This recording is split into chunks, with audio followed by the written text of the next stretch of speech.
Okay, hello again. Alright, we're basically looking at now paying a creditor. So what's occurred is that we've purchased inventory and GST on credit, and so we've got a creditor that we owe money to. So we need to be able to pay that off.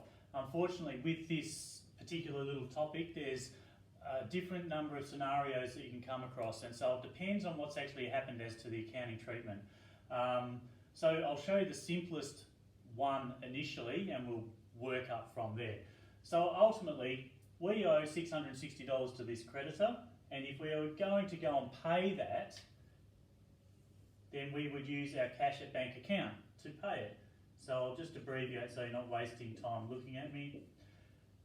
If the full amount is getting paid by cash, then simply our cash would be decreasing $660 on whatever date it happened to be. Let's make it April 21, for example, and the cross-reference is our creditor Simon Fryer.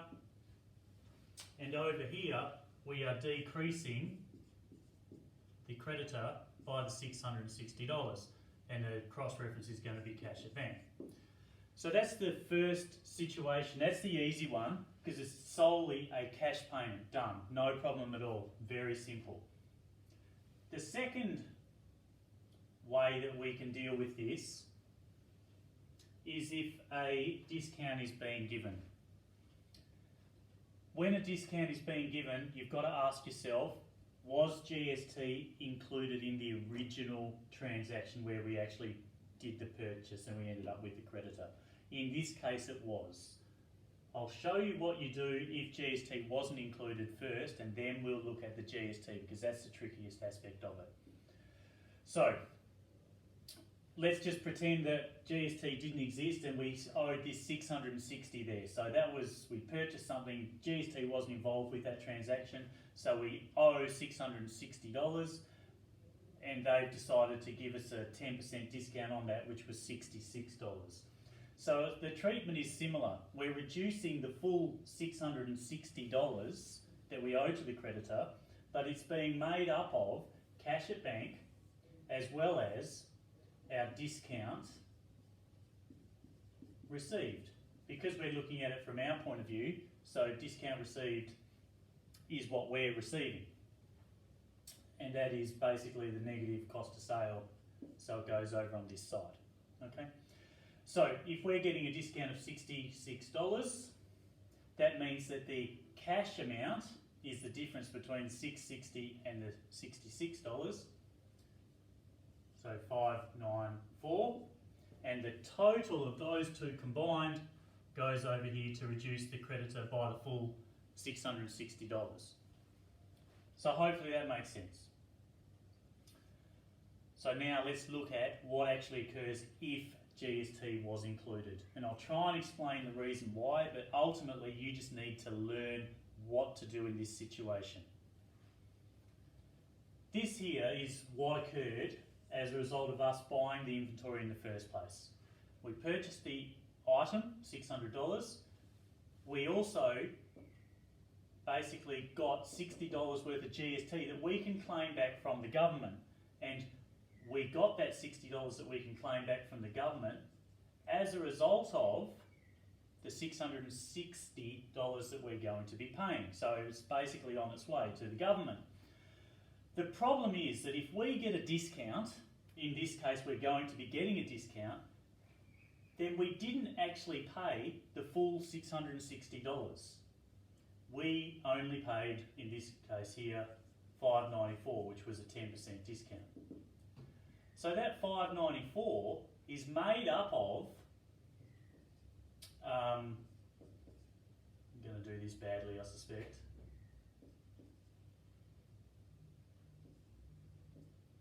so I think that's about right, because that's 10% reduction across the board. So even though we've recorded that we've got $60 GST credits, in actual fact, because we got a discount, we didn't ever pay that full amount. So we only ever paid the $54 GST. And so we can only claim $54 back from the government. So the difference there is $6. We need to reduce what we're going to be claiming from the government by that $6. Okay? So this is the treatment that you need to do when you are getting a discount and GST was included in the first original purchase that you made. The first part of it is exactly the same. Let me just get rid of that for you. So we owed $660. We've gone in to pay it and they've said we're going to get our discount of 10%. So the $660 we're reducing from the creditor, which was made up of cash at bank and discount received. Those two added up together equals the $660. So we don't owe the creditor any money anymore. But as I said, we've got this issue where we are claiming $60 from the government, and yet we didn't actually ever pay that amount, so we can't claim it. So we have to do what's known as a GST write-back. So a GST write-back only if in the first original transaction GST was involved. So in our case here, when we purchased the inventory, GST was involved. And we only do the GST write-back, secondly, if a discount has been given. In this case, a discount has been given.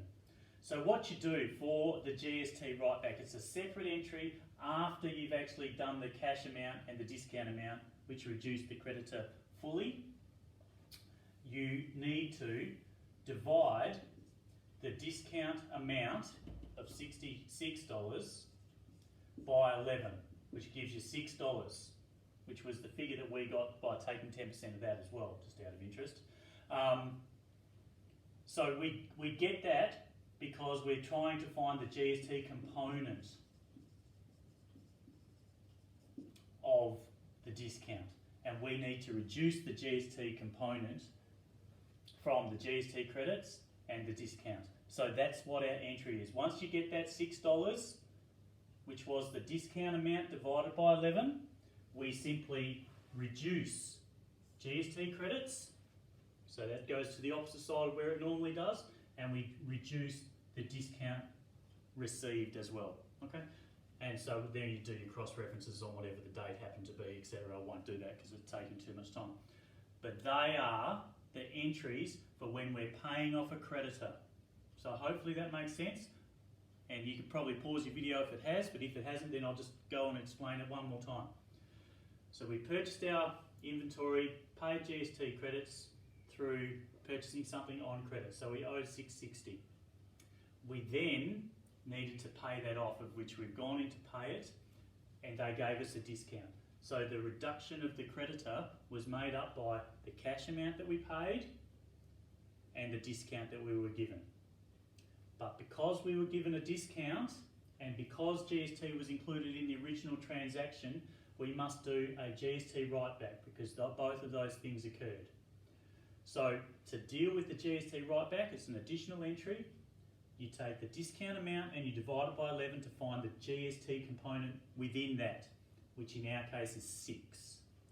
And with that 6, you always reduce the discount account and you reduce the GST credit account to get it to show the correct balances that we need. So again, hopefully that sort of made a little bit of sense, but if it doesn't, then you solely have to learn what to do in that situation. So good luck with that. Okay, you're going to have to now practice payment of creditor from your textbook, questions 1 to 4. You've already done the transactions which have dealt with purchase of inventory. Now you need to do the transactions for payment of creditor. For questions 1 to 4 though, you do not need to do the GST write-back. That gets covered in questions 5 to 8. So solely pay off the creditor with the combination of cash and any discount that's been given.